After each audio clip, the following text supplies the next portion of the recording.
la iglesia de los Padres Agustinos, o la iglesia del Socorro, es de construcción barroca, data de aproximadamente 1695.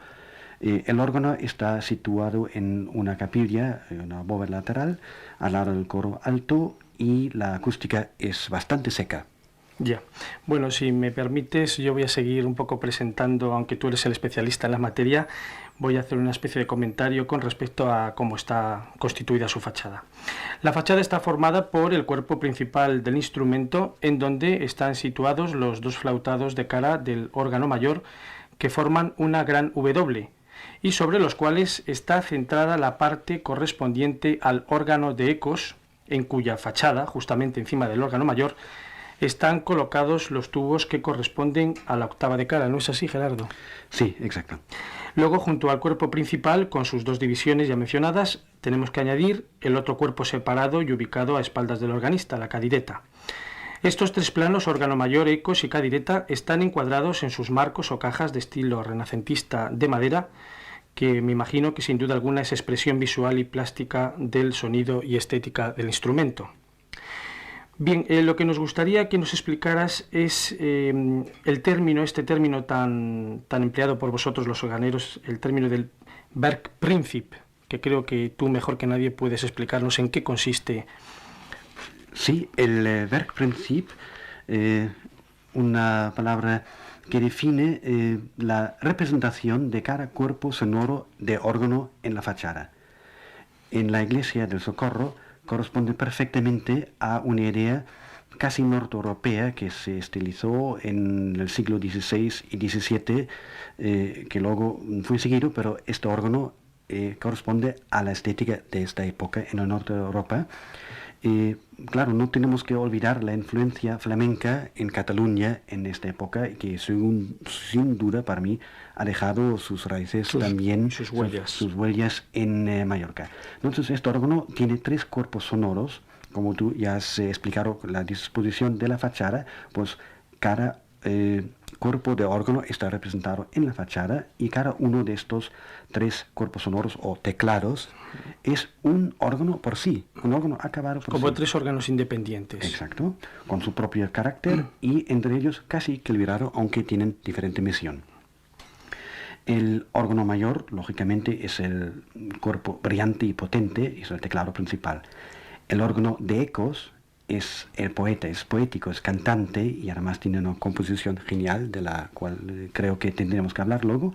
Y la cadireta, cuerpo saliente a la espalda del organista, es chisposo, alegre y tiene una base de 4 pies. ¿Nos podrías decir una serie de datos referentes a quiénes construyeron el órgano y en qué fechas?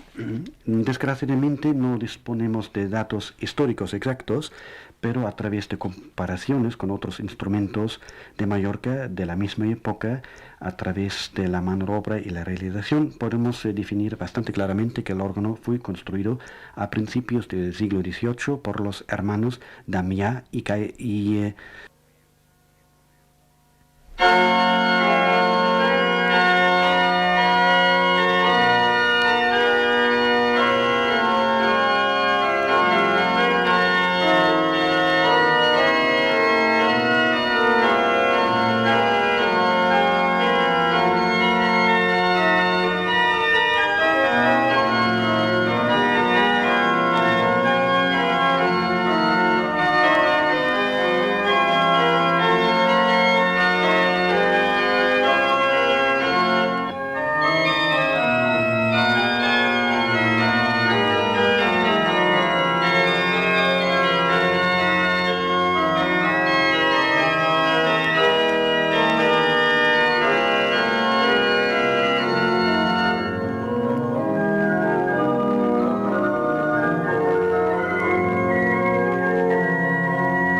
Acabamos de escuchar Pasacalles de quinto tono de Juan Bautista Cabanilles en versión de la organista Montserrat Torrent.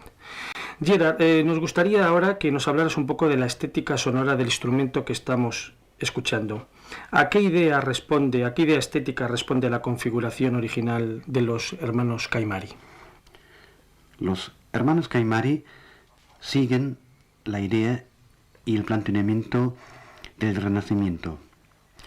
No es todavía el tiempo de la exuberancia barroca con cornetas, con trompetas, sino tienen 3 cuerpos lisos, equilibrados, representados en la fachada, como decíamos, en una disposición bastante lineal, sin aquellos tan atractivos juegos que sobresalen. Quizá un poco más plana, ¿no? Bastante, los planos sonoros son, como decimos, planos. Planos, valga la redundancia. Sí. Poca lingüetería o casi inexistente y pocas cornetas. Y además las cornetas son tímidas porque están formadas por tubos o juegos cónicos. Los llenos, en cambio, son abundantes. Empezando desde los flautados hasta los llenos hay una cierta cantidad y calidad, desde luego, de flautados y llenos, y además llevan algunos de ellos una 17ª. Esto es un detalle característico para la escuela flamenca, volvemos un poco a ella, que tiene una pista que se puede perseguir exactamente también en el sur de Francia y también en Cataluña, detalle que el órgano barroco castellano, por ejemplo, desconoce. Sí. Bueno, Gerardo, entonces ya que hablas de las mixturas de los llenos de este órgano del Socorro de Palma de Mallorca, vamos a escuchar el plenum del instrumento y para ello lo vamos a poder apreciar a través de 3 pequeñas obras. La primera de ellas, una entrada de cuarto tono atribuida a Aguilera de Heredia, a la que le seguirá un tiento lleno a 3 de Andreu, en el que escucharemos los 3 plenums de los 3 cuerpos del instrumento, órgano mayor, cadireta y órgano de ecos, y finalmente un verso de sexto tono, asimismo de Francisco Andreu. Es intérprete en esta ocasión Francis Chapelet.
Pasamos a tratar un tema, y perdonen nuestros oyentes, pues tenemos que hablar un poquito de técnica, pero es inevitable hablar del tema del viento, el viento en el órgano. Para ello, Gerard Gensi nos va a explicar en qué influye la forma de conducción del mismo y su presión en cada uno de los cuerpos del órgano. ¿Qué nos puedes decir esto, Gerardo?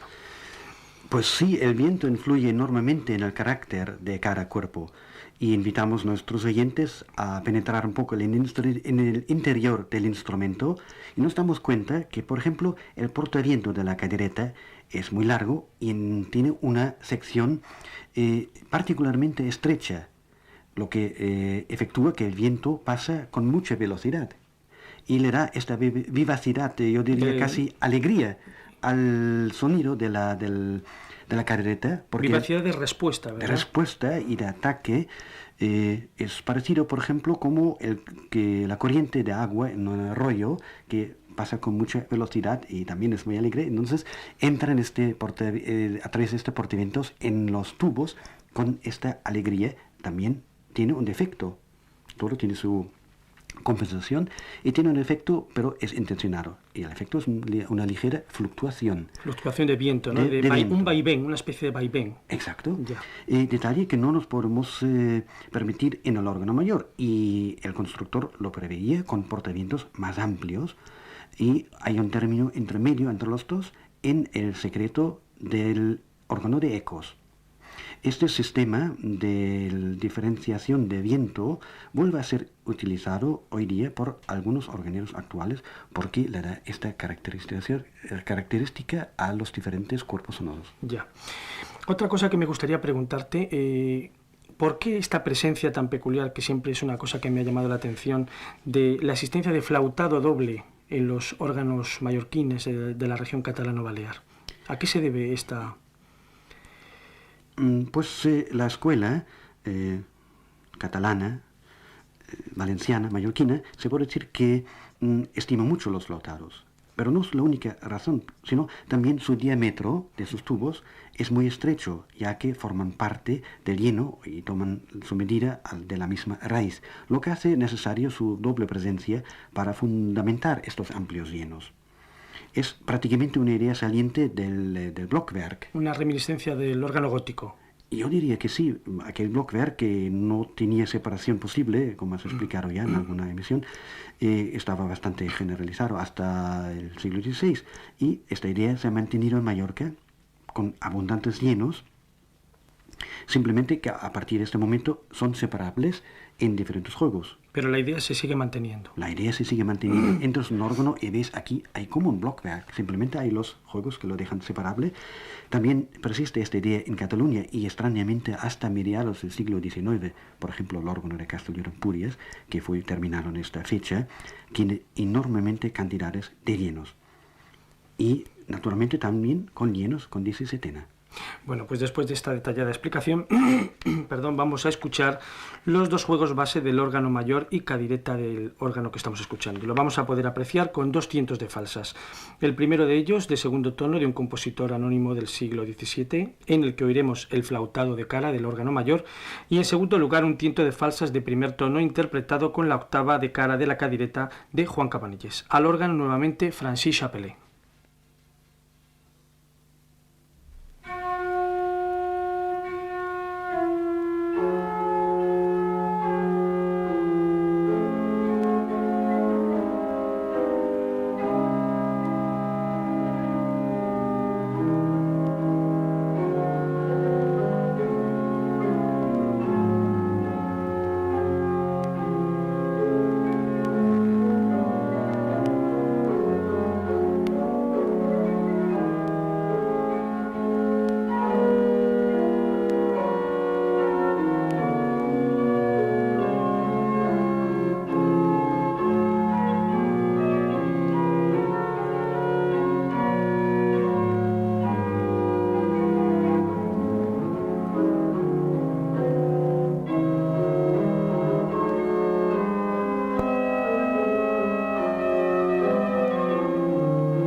Gerard, nos gustaría que nos hablaras ahora de la reforma que el genial organero mallorquín Jordi Bosch, realiza en el órgano del Socorro en el siglo XVIII. ¿Qué nos puedes decir acerca de este tema?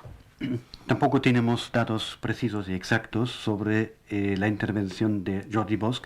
Únicamente a través de la obra realizada se puede leer que habrá sido él, o por lo menos su escuela. Bosch encuentra el órgano probablemente sobre los 1770 con una disposición bastante desfasada entonces por la falta de cornetas y sobre todo de trompetería. Habría que hablar en otra ocasión de Jordi Bosch, cuya personalidad sobresaliente hay que rematar, porque ha sido genial y realmente un constructor que no hay par ni en España, ni creo que en su tiempo en el contexto europeo. Esto yo creo que volvemos, si puedes, sí, otro día. Bosch conserva gran parte del instrumento tal cual, la octava corta, entre otros, la disposición y toda la técnica del ecos y de la cadereta. También la tubería del órgano mayor, pero va agrupando todos los diferentes llenos en un solo cuerpo de 11 a 13 hileras, en un lleno armónico con 17 graves. Muy importante porque este lleno ya no es polifónico prácticamente. Y añade una corneta cilíndrica potente, en este caso de 4 a 10 hileras, y toda la trompetería. Y es muy interesante esta construcción de la trompetería en un secreto cuya solución no se puede llamar que genial, porque hace una forma ascendente del secreto en forma de L invertida, lo que deja salir al aire directamente hacia la trompetería sin la costosa y dificultosa obra de tablones acanalados. Propios del órgano castellano, ¿no? Propios del órgano castellano, que el logo mismo sigue, pero aquí se evita bastante complicación y no se puede decir que otra cosa que es genial. Y además he visto solo este sistema en Mallorca y aún en mayor tamaño en el órgano de la Catedral de Palma. De la Catedral de Palma, ya. La disposición del órgano, puede ser que sea interesante verlo un momento antes de llegar a Del Bosch. Tiene todo este abundante juego de flautados dobles, algunos de ellos también con doble hilera en los tiples, lo mismo de la octava y 2 octavas, una de ellas doble en los tiples. ¿Esta duplicidad de hileras en los tiples es para reforzar los agudos? Es para reforzar los agudos y dar otra vez definición al carácter lleno total. Tiene docena, quincena, una Alemania, probablemente un lleno con 17 y una címbala. Tiene un pocos nazardos y no sabemos si tiene alguna lingüeta porque no hay datos. La cadereta en 6 juegos es prácticamente todo un lleno, además un flautado tapado de 4 pies y un nazardo de 19, pero toda la base 4 pies, muy importante. Y el órgano Recos, como decíamos antes, que sí que es muy importante, porque en 8 juegos los hermanos Caimari agrupan todas las diferentes familias de sonidos o de caracteres, como los flautados, con una sola base de 8, un 8 pies de madera, muy poético desde luego, hasta un lleno en 4 hileras, luego la familia de flautas, con un tapadillo de 4 y hasta un tapadillo de 2, muy interesante igualmente, y una tolosana, que es una especie de corneta, ¿no? Una corneta para repeticiones, empieza muy baja, y un cromorno, un juego parecido como si fuera una regalía grande, no tiene nada que ver con el cromorno francés. Y estos dos últimos juegos tienen juegos partidos, comunicos, todo lo demás no son enteros, ¿no? Son enteros, y además el secreto, también muy interesante, es diatónico, una gran excepción en esta época, y el pedal tiene el 16 pies como flauta. Bien, pues entonces ya vamos a pasar seguidamente a la audición de la lengüetería de batalla, que como tú has dicho fue aportada por Jordi Bosch al instrumento, y para ello vamos a escuchar una obra de Juan Bautista Cabanilles, La batalla de segundo tono. Interpreta en este caso nuevamente Montserrat Torrent.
Hemos hablado ya de las innovaciones y aportación de Jordi Bosch al órgano que estamos escuchando. Nos falta por conocer cuál ha sido, o mejor dicho, en qué ha consistido la restauración que Gerard Grensing ha realizado en este instrumento. Para ello, Gerard, nos gustaría que muy brevemente nos hablaras un poquito de ello. Sí, Luis, es muy difícil comprimir en pocas palabras el trabajo intensivo y en exclusiva dedicación durante 9 meses que he invertido en este órgano. También habría que hablar sobre lo que es una restauración y la preparación necesaria. Simplemente por decirte en breves palabras que ha sido un respeto absoluto de todo el material. De la más pequeña lengüeta torcida ha vuelto a cantar, allí está. Todas las piezas que han tenido que ser reconstruidas hice yo mismo dentro del propio marco y dentro del propio espíritu del órgano. No hay ningún cuerpo extraño en él cuando entras. Incluso los teclados que hice nuevos llevan incrustaciones con el estilo y el espíritu de la época. Lo único que ha sido una intervención ha sido la separación de nuevo de los llenos, siempre dentro del espíritu del mismo órgano y dentro del marco que dibujaron los hermanos Caimari. Este órgano y esta restauración ha sido proseguido de unos 10 años de experiencia de escuela profesional que he disfrutado al lado de maestros que me han preparado para esta acometida. Sin ella no habría sido posible. Ya, de acuerdo. Bueno, pues si te parece pasamos nuevamente a escuchar el instrumento a fin de poder apreciar de nuevo algunos de los juegos de lengüeta añadidos por Jordi Bosch, concretamente el clarín de 8 pies y la trompeta de batalla en la mano derecha y la corneta de 4 hileras del órgano mayor, que es, me parece, la corneta de los Caimari, ¿no? La corneta primera que tiene el órgano. Y también vamos a escuchar la peculiar combinación tímbrica de los dos juegos de 4 pies de la cadireta, la cara y el tapado, y la decinovena. Pues sí, me parece interesante poner el relieve esta sobresaliente homogeneidad de estos dos juegos, un sonido base de 4 pies, con una quinta decinovena que se funden en uno solo. Presten atención, por favor, al final de estas intervenciones. Para ello vamos a escuchar entonces el tiento partido de mano derecha a 3 de Francisco Andreu, en versión nuevamente de Francis Chapelet.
Y pasamos seguidamente, con el fin de poder oír la gran variedad del colorido del instrumento y sus diferentes cuerpos, a escuchar 5 versos de primer tono de Francesc Vila, organista catalán del siglo XVII. El primer verso, el primero de ellos, interpretado con todo el coro de principales del órgano mayor, desde el flautado de 8 pies hasta la címbala. El segundo, que es un verso partido de mano derecha con los clarines y la trompeta de batalla, en la mano derecha, por supuesto, del órgano mayor. El tercero, con la bellísima flauta tapada de la cadireta, la flauta de 4 pies. Y el cuarto verso, una vez más, con la trompetería exterior en la mano derecha. Interpreta nuevamente Francis Chapelet.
Y ya para finalizar el programa de hoy vamos a escuchar nuevamente de Juan Bautista Cabanilles una de sus obras más conseguidas, el Tiento por a la Mirre, que está estructurada en 4 partes o secciones.